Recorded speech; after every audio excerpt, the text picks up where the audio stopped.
Assalamualaikum warahmatullahi wabarakatuh.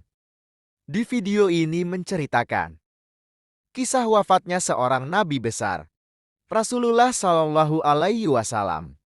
Selamat menonton.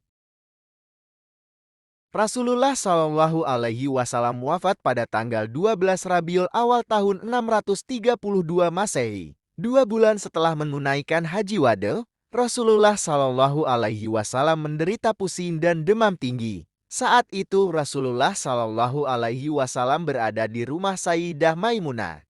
Namun, karena sakit yang beliau derita semakin parah, kemudian ia meminta untuk dipindahkan dan dirawat di rumah Sayyidah Aisyah radhiyallahu anha. Di rumah Aisyah, kondisi kesehatan Nabi terus bertambah parah.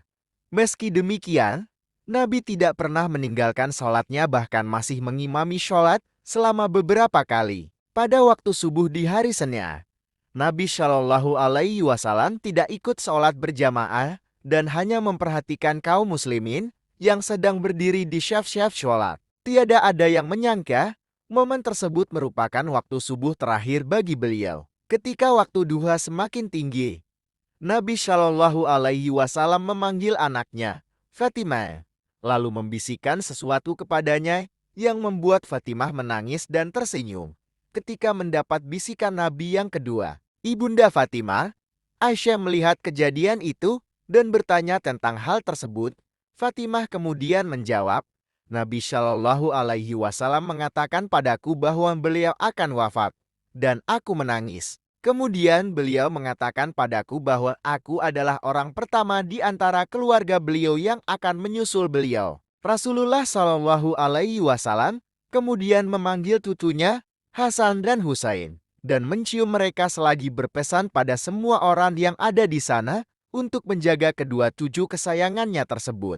Nabi juga berpesan kepada semua yang hadir untuk memperhatikan sholat. Saat tanda-tanda datangnya ajal Nabi mulai tampak, Aisyah menyandarkan tubuh Rasulullah Shallallahu Alaihi Wasallam di pangkuannya. Aisyah berkata, sesungguhnya di antara nikmat Allah yang dikaruniakan kepadaku adalah bahwa Rasulullah Shallallahu Alaihi Wasallam wafat di rumahku pada hari giliranku dan di pangkuanku, serta Allah menyatukan antara aku dan beliau saat beliau wafat. Ketika aku sedang memangku Rasulullah Shallallahu Alaihi Wasallam, Abdurrahman dan Abu Bakar masuk dan di tangannya ada siwak. Aku melihat Rasulullah SAW memandanginya, sehingga aku mengerti bahwa beliau menginginkan siwak. Aku bertanya, "Ku ambilkan siwak itu untukmu?" Rasulullah memberi isyarat ya dengan kepala. Lalu ku ambilkan siwak itu untuk beliau. Rupanya siwak itu terasa keras bagi beliau. Lalu ku katakan, "Kulunakan siwak itu untukmu?"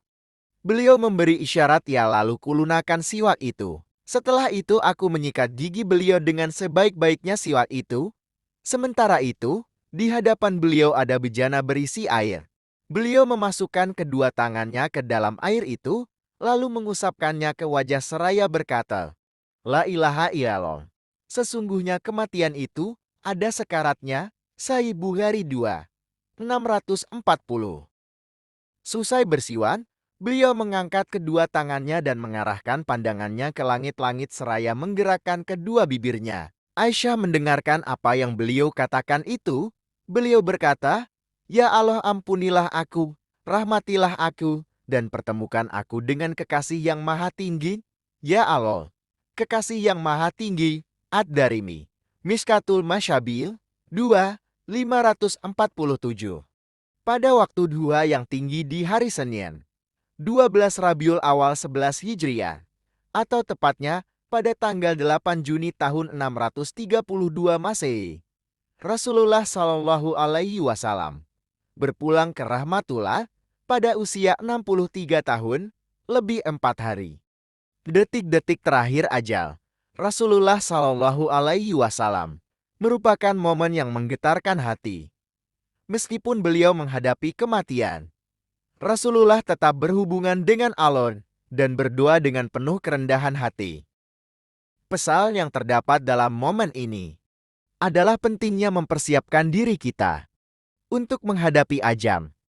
Mengingat bahwa kematian adalah bagian yang tak terhindarkan dari kehidupan ini.